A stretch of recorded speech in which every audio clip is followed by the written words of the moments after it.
Well, I'm back, ready to do another episode for all of you. So, this is what we're going to do today. We're going to review what took place in NWA Powerrr with clips from their Powerrr Trip show, where we have an I Quit match, a special 8-man tag match, but also the NWA World Heavyweight Championship is on the line between Trevor Murdoch and the self proclaimed man who claims he wants to save the NWA, Matt Cardona.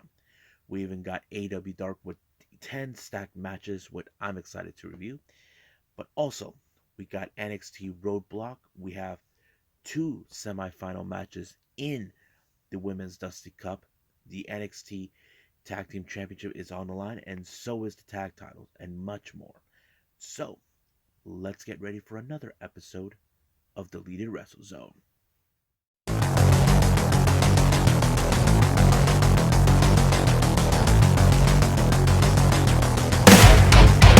Are you ready?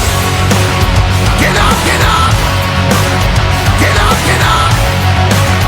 Get up, get up! Get up, get up! Get up, get up! Get up, get up!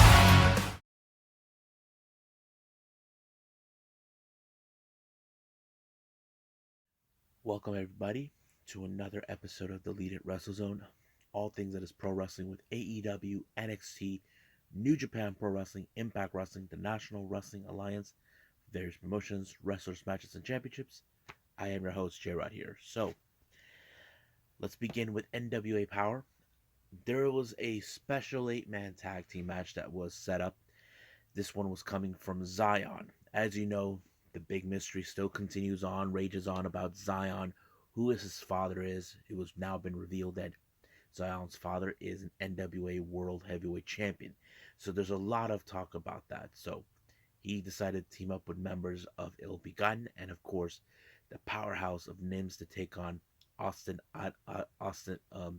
Idolmania Sports Management, consisting of Black G's, Marche Rocket, and of course Jordan Clearwater and Tyrus.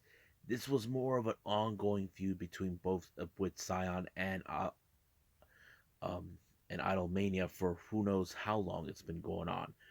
But the Idolmania has proven that they are been one of the most dominant forces. But it was Tyrus that picked up the victory by pinning Nims. But Black G's attacked Zion in order to try to unmask him. They want to know who he is underneath the mask. So it was a pretty good event. Now, our next match, we have a special I Quit match. This is between two former friends, part of Strictly Business. We're talking about Tom Latimer and Nick Aldis. Now, keep in mind, he believes that this whole thing between him and Aldis is far from over, that there was a conspiracy over how the match was went into his favor. So he decided to build this I Quit match, try to beat the crap out of him as much as possible to ensure it. However, things were not going exactly according to plan for Tom Latimer, but Camille shows up while Aldis had Latimer in the Boston Crab, and she had no other choice but to throw in the towel. By automatically, Nick Aldis won, but this is not how he wanted to win. But Tom Latimer was not happy about the results. Like, he did not want to lose in this fashion. He wants to win the right way, his way, but it didn't turn out that way. So we'll see what goes on next week. Now, our main event is the NWA World Championship between Matt Cardona and Trevor Murdoch. Now, ever since Matt Cardona first arrived in NWA, he believes that he wants to save it because they're being nostalgic. Basically, there's no entrance theme in their Empower shows. Basically, he wants to change that. He believes he's there to elevate NWA, but no one was there. But he targeted Trevor Murdoch because he never held the 10 pounds of gold. Now everybody were pulling through for Murdoch, who represent what the NWA really stood for. But it wasn't enough. So Trevor Murdoch ended up bleeding on the staircase thanks to Cardona's antics to ensure he wins, and it did allow him to win the NWA, which was really disappointing. But however, he he put out a promo while his entourage consisted of his wife, Chelsea Green, VSK, and Mike Knox show up. But someone decided to answer to become the first challenger. Nick Aldis, who's in the same kind of predicament as Trevor Murdoch, who agrees, but he looks at him that he's nothing but a piece of garbage, knowing that he's a joke, that he is not the rightful owner of that title, even though he won it, but he is not.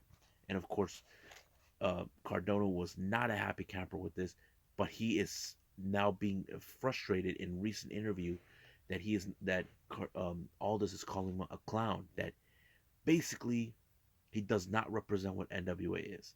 So he feels that he is there to save it, but Aldis doesn't see it that way.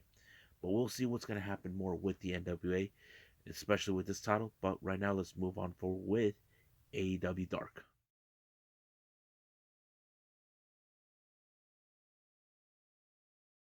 Okay, AEW Dark, 10 stacked matches. Opening match is Anna Jay versus Marina Tucker.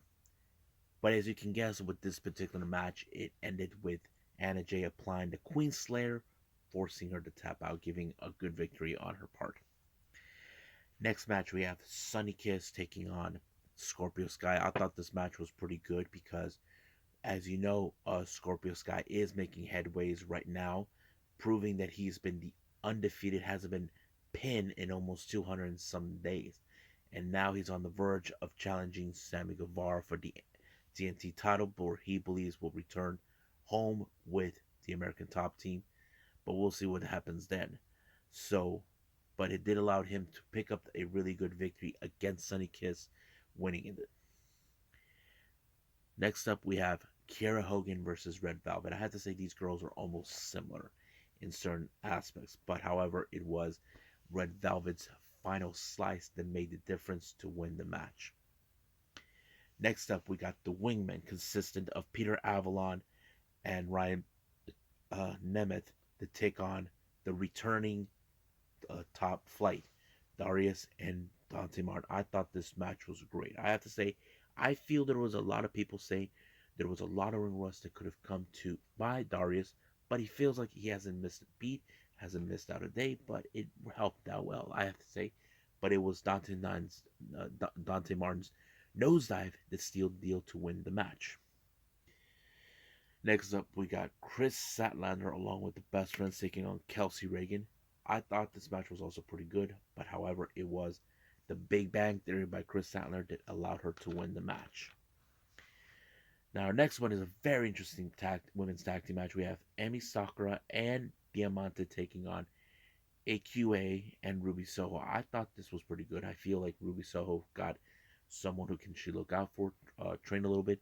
AQA has always been impressed by me, but it was her shooting star press that sealed the deal against Diamante to win the match. I thought it was amazing.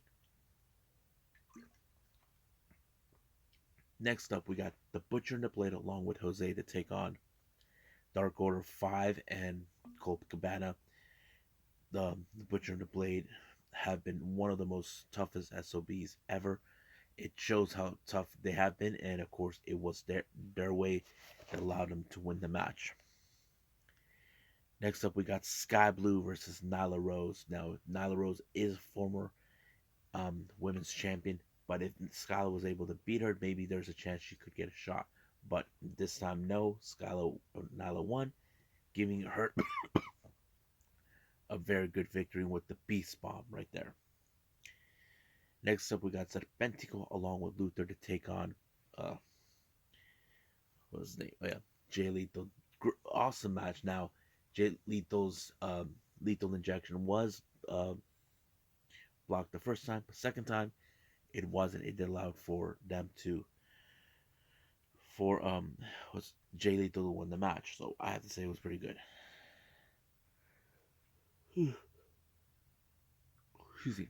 Now the main event is Private Party along with Matt Hardy to take on Brock Anderson, Johnson, and accompanied by Arn Anderson. I thought this match was pretty good too. It showed who wants it more, who wants to be the top dog. But in this case, it became none other than, of course,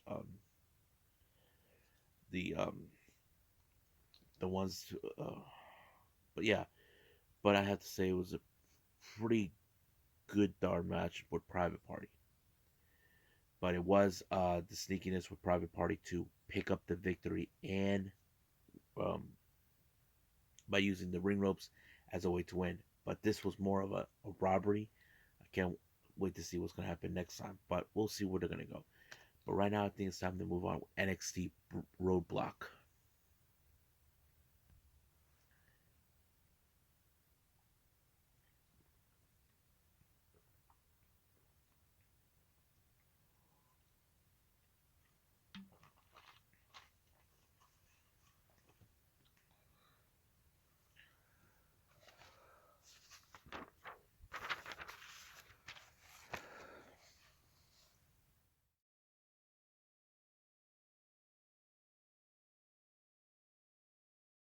Okay, last review is NXT Roadblock. It opened up with the semifinals of the Women's Dusty Cup. We have first opponents Cora Jade and Raquel Gonzalez taking on the very unusual duo Wendy Chu and Dakota Kai. I have to say it was a pretty interesting matchup until what I have to say there was some good moments with Dakota Kai and everybody else. Basically, much of the story between Dakota Kai and Raquel Gonzalez is still there. But however, watching this match, Toxic Attraction were keeping an eye on it. But the fan favorites in this particular match had to be Raquel Gonzalez and Cora Jade until the Toxic Attraction, Gigi, and what's her name? Jay Z Lane decided to take them out to ensure they don't make it to the finals. But you know this will not sit well for Cora Jade one way or the other. Now, something happened in the end of as soon as this match was over. The Creed brothers were scheduled to face Imperium from the NXT tag team titles. So basically, it became of the question of the night: who attacked the Creed brothers? So basically, they interviewed Imperium, saying that they're the most likely suspects because they have more to gain than to lose. Now they do say we have nothing to do with it. This is not who they are because they felt they would have beat them easily. However, MSK, who are like the runner-up, they wanted to respond to the call for this, but that wasn't the end of it. Basically, what's their name? Brooks Jensen and Josh Briggs were also in that same predicament. Like later on, where they even accuse Legado de Fantasma. This does fit the wheelhouse because they normally make their sneak attacks in the parking lot, and this took place in the parking lot. So basically, it's like that. So who is most likely? But I have that wrong feeling. I think they missed one particular team, and trust me, it probably will be them. Hopefully, that's the case. Now, our next match, we have Tiffany Stratton taking on Fallon Henley. I thought this match would have gone favor in Tiffany Stratton, but Saray, who wanted retribution for what happened last week, where Tiffany wants to take away the necklace that belonged to her grandmother, but it did allow her to win the match. Um, Next thing we have is Lashing Out with Lash Legend. Now, this has become more of a feud between Lash Legend and, of course, Nikita Lyons. Now, Nikita Lyons have been making headways since arriving to NXT 2.0, but apparently Lash Legends does not wants to know the side of the story. But however, she feels that Nikita Lyons is taking all the attention. But that's how it's been. Now, our next match is the last man standing match between LA Knight and Grayson Waller. Now, he did show up without Sanga, but wherever he goes, Sanga will be there too. They even LA Knight could have won it, but if it wasn't for the help and the interference of Sanga in order to win the match, I thought it was very sad what that goes out. Now, our next match of the semifinals of the Dusty Cup, we have Kaylee Ray and Io Shirai taking on Kaden Carter and Casey Catanzaro. Now, I was pulling for both teams, but however, in the match, Gigi Dolan and Jay Z were nowhere to be found, but Malik Blade and Idris Nova showed up and tried to gain the attention of Mandy Rose, but that's how it goes. But the match with Kaylee Ray and Io Shirai was amazing. I think this was one of the good matches I think I enjoyed, and it was Io Shirai to seal deal with the moonsault. It was over from there. So it was pretty good. I enjoyed it. Now, our next segment, we have tensions arising between Perja Parada and Indy Hartwell. So basically, there's a lot of things that have been going on, mostly coming from Duke, but also they're not getting in the same page to win the team title. So basically, it's now becoming clear what's going to happen. We could see them breaking up, but we'll see where they're going to go with that in the future. Now, MSK and Imperium, they were set for this tag team championship match. However, the match ended in a no contest. Basically, the Creed brothers showed up and started wreaking havoc. So basically, it just went out into all hell breaking loose. But we'll see how that goes. Now, Draco Anthony was in the freaking working out until he sensed Harlan was there. Then Joe Gacy tried to talk to him, and Isaiah Quinn tried to tell Draco Anthony, "Don't trust him. He has a different mindset." So basically, he's trying to give him the heads up. What else? Okay, good news coming from NXT UK. A Kid, the Spanish sensation, will be arriving in NXT 2.0 soon. It's still unclear what the plans are, but apparently, seeing his presence is coming, Jack and Time took a very interest in this. So I had to say it was pretty good. Now, our main event, we have a triple threat match for the NXT Championship. We have Dolph Ziggler versus Tommaso Ciampa versus Braun Breaker. I have to say, what a match! It was great. I have to say, I enjoyed it. But however, it was we did not expect that Robert Root was going to show up, but he did. He showed up and gave the helping hand to win the match. I thought it was insane, but we know that match. But it ended with Dolph Ziggler picking up the victory when he pinned Ciampa, not Breaker. And of course, he made fun of Breaker now that he has to cry over it. But we'll see what happens then. So I have to say this pretty good event. I can't wait to see more. So right now, I think that's pretty much it what we got now. So I say, let's call it a night. Everybody enjoys this episode. I apologize that I did not do this one earlier, but there was things that happened in my personal life. Basically, a friend of mine is leaving soon. Could not pass up the opportunity not to spend time with her. If you guys want to know, she is enlisted to the Navy, and that's the reason I did not cover AEW Dark Elevation or Day 3 of New Japan. Now, speaking of New Japan, I will be reviewing New Japan Day 4 for the New Japan Cup along with AEW Dynamite, but there will be other past events. One is from YMZ, which is Yona Kaori Yonayama's promotion, which is going to be interesting to see what takes place. And of course, we got Ohio Valley Wrestling and what else? New Japan Pro Wrestling Day 4 of the New Japan Cup, and we cannot forget AEW Dynamite. So I'm excited for that. But for now, I'll see you guys in the next DWZ time. Same DWZ channel. I must bid all of you adieu. So, goodbye. And have a nice day. Bang.